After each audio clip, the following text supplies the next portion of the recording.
guest grew up on the West Bank, where his father was a founding member of Hamas. He was groomed to take a senior role before he turned on the terrorist group in prison. Spying for Israel now, converting to Christianity, and ultimately seeking asylum in the U.S. Musab Hassan returns to us now, as he came a few years ago, and now we got more than ever. Musab, it's great to see you. We'd love to know the insight of this group and how they were able to pull off what they did October 7th. First, can you tell the audience your background, people that didn't read your book? I was born at the heart of Hamas leadership, and I know them very well. They don't care for the Palestinian people. They don't regard the human life. And I saw their brutality firsthand back in 1996 when I spent about a year and a half in Megiddo prison. They killed so many Palestinian people at that time. And this is when I decided that I cannot be together with this movement.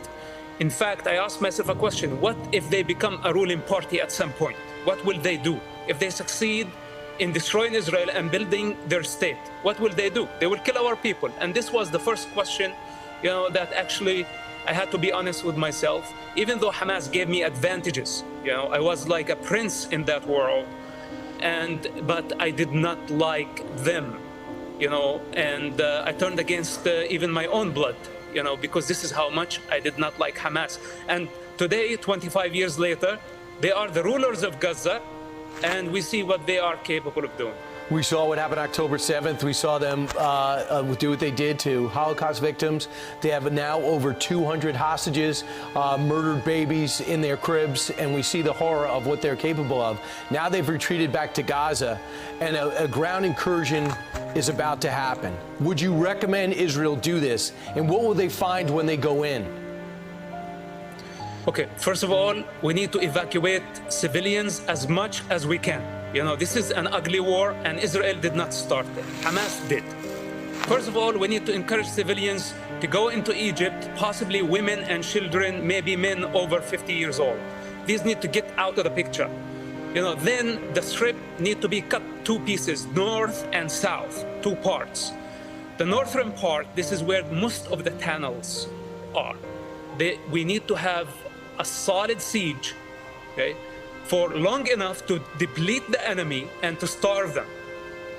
After that, we may need to explore using gas. This is sounds horrible, but I don't see any other option. The tunnels are interconnected, and gas could be one of the solutions, but this has to be in the right time. We cannot just rush into Gaza. There is no modern army that is prepared for this type of war. And most importantly, we need to get the civilians out of the picture. As long as there are civilians there, right, then the operation might be incomplete.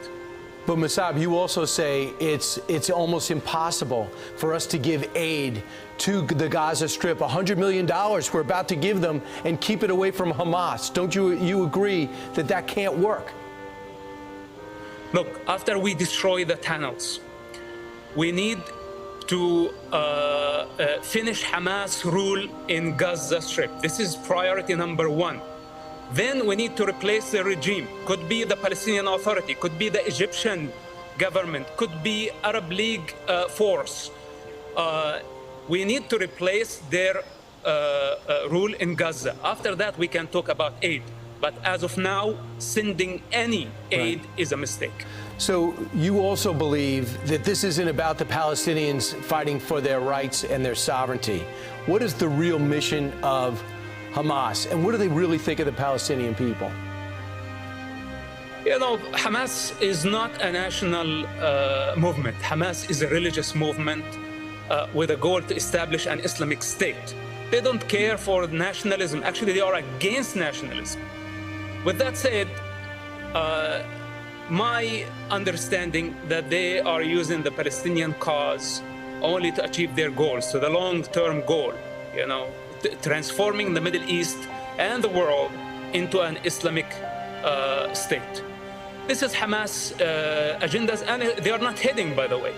So Hamas is serving foreign agendas. We're talking about Iran, and we're talking about Russia lately. Hamas serve those parties, and Iran pays them close to $1 billion annually. Iran is the real master in this picture. Hamas does not serve the Palestinian people. Hamas serve Iran. Those are the masters of Hamas. So their lie about nationalism, that they are a national movement and they care for the Palestinian people, look at them. They are using Palestinian people as a human shield. We need to free Gaza from Hamas. This is what Israel is doing. It's doing the Palestinian people the greatest favor by bringing Hamas down. Then the Palestinian people, they just want to live a normal life. They don't want missiles in the most populated area on earth to be launched from under hospitals, from crowded areas, and going suicidal and endangering the life of the entire population of Gaza. Who does that? You gotta be insane to do such an operation. Right. And you're talking about your family that used to your family used to believe that, and you used to believe that that was okay, but you don't. Musab, now, quick exit question. Around the globe, and even in our capital, people are protesting for Hamas. They're saying for the Israel to back off and stop with the airstrikes. Well, what do you say to those protesters? What is it about their mindset? Okay, listen, I cannot convince the entire world of truth. Right now, people are emotional. They hate to see children dying. Even though, Hamas is killing the people at the hospital and we have evidence of that, but they still blame Israel. People can blame whoever they want, but now we have to concentrate. We have to focus. Public opinion is very important, but unfortunately, it's not the time to win the public opinion. It's the time to win the war against the most brutal terrorist organization living today, And later on, when people look back at the situation, they will understand what we were doing. We should not be afraid of the public opinion. We have to explain as much as we can. And you're doing but that. now we have to concentrate on our goals. And Musab, that's why your perspective is so vital and you're unique. You grew up in the Hamas family, you broke from it, and now you're speaking to stop it. Musab Hassan Youssef, thanks so much for what you're doing. Appreciate it. Thank you, Brian.